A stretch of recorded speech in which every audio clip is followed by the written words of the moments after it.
So, welcome to my first attempt at recording a little video for the Swing to Bop guitar blog.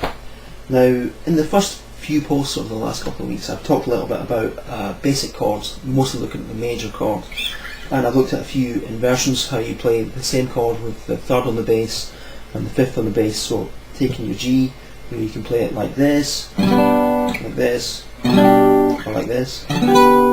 Right, and then we looked a little bit at swing voicings, which is the same chord with the B string left off to give you that kind of fat rhythm sound.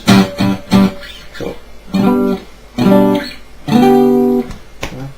and then we looked a little bit about how you add a little bit of harmonic interest to those. We looked at the major 7th chord,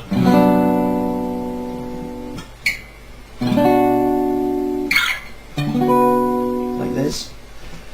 And then we looked at the 6th. Now the 6th is actually much more common in the kind of swing music that this blog is going to be mostly interested in. So that's the sort of this chord. Right, so the 6th in the key of G is E, so you're adding an E into all these chords.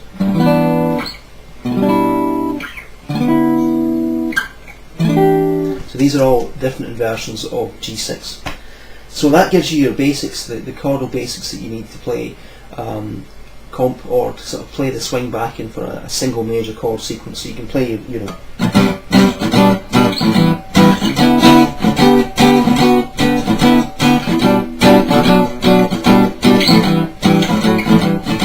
so you're basically just moving around, get a bit of root movement going, a little bit of harmonic interest added in, but you're sticking all the time to a sort of G major triad tonality with a little bit of extra colour added in the form of the 6th. Now, the hard thing that I've always found, the thing that's been trickiest for me over the last couple of years, is learning how to improvise over these chord shapes. Because the progressions can go pretty quick. They can be 200 or 300 beats a minute. It might be a change every couple of bars, and the guitar isn't an easy instrument to learn in that kind of a way. The way the guitar is structured, so there are 6 strings, but they're not tuned in a kind of symmetrical way. The B string is tuned differently from all the rest. The rest are in fourths. B string isn't. Right? So you've got that thing where a pattern that you learn on the bottom 3 strings is not the same as a pattern you play on the top 3 strings. So you can't just learn a major arpeggio once and move it across the neck, and you can't move it up and down the neck either. So you have to learn many different versions of each shape. So if you want to learn how to play a C major, you can play it here, and you can play it here, and you can play it here, and so on. And that's kind of hard work. So a trick that I think I first picked up from Stefan Rembel's book on gypsy jazz guitar, and I've since seen it repeated in lots of places, and I should have picked up on it before, is there's an easy way to remember what the notes are in the chords that you're going to play on, and that's because there are notes in the chord shapes that you would play. Right? That might sound really obvious, but it isn't so obvious when you're thinking in terms of, right, yeah, it's a G major chord, I have to play a G, and I have to play a B, and I have to play a D, right? But you know, the easy way to remember where those notes are is just to remember what a G chord looks like. And so if someone's playing in G, I can quite happily play over that just by playing the notes of the chord, playing them one at a time instead of playing them all at once. So you can just sort of go.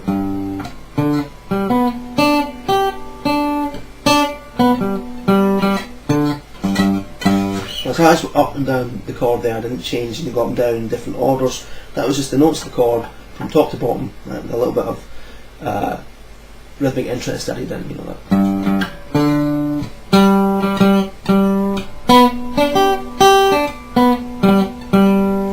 So that already gives you something that sounds a little bit like jazz and a little bit like swing. It's not incredibly interesting harmonically, but you can get away with a lot with that, you know. You can stick on one note for a long time if you play it with a bit of interest. So you go, right, and that's just the root of the chord, just played, you know. Now you'll notice when you're playing this particular shape, right, the standard G bar chord shape, 3rd fret, that it goes root, like your G, and then the next note in the chord shape is D, which is the 5th. Right, so you can make it a little bit more like a full arpeggio by adding the 3rd in. You can add that in 2 different places. You can add it in on the A string, 2nd fret, right, or you can add it in on the bottom E string on the 7th fret. Which seems most natural, will probably depend on what you're going to play next and the style that you're used to playing in anyway. So I mean, you can go, right, but they're the same, so it's the same note. So if you add that in, that gives you a full 2-octave G major arpeggio. Right? You haven't had to learn any complicated fingers, it's just your chord shape you already know, plus one extra note. So yeah, lots of duff notes. Like that. Right? So that's your G, your basic G shape. And you can just use that to improvise with. You know, so.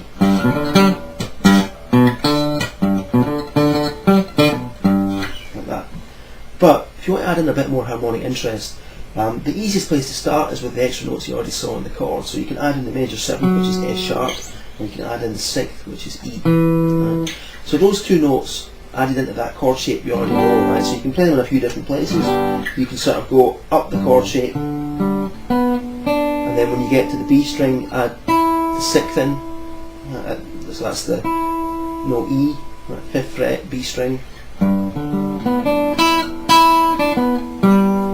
And that sounds quite nice already. I'm not doing anything fancy.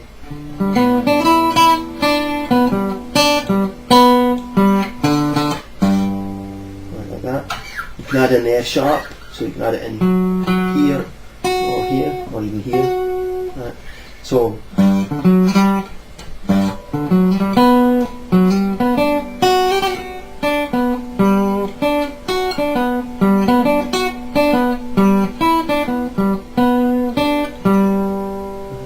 So that's already given you something to play with. Right, you've got that. All those notes.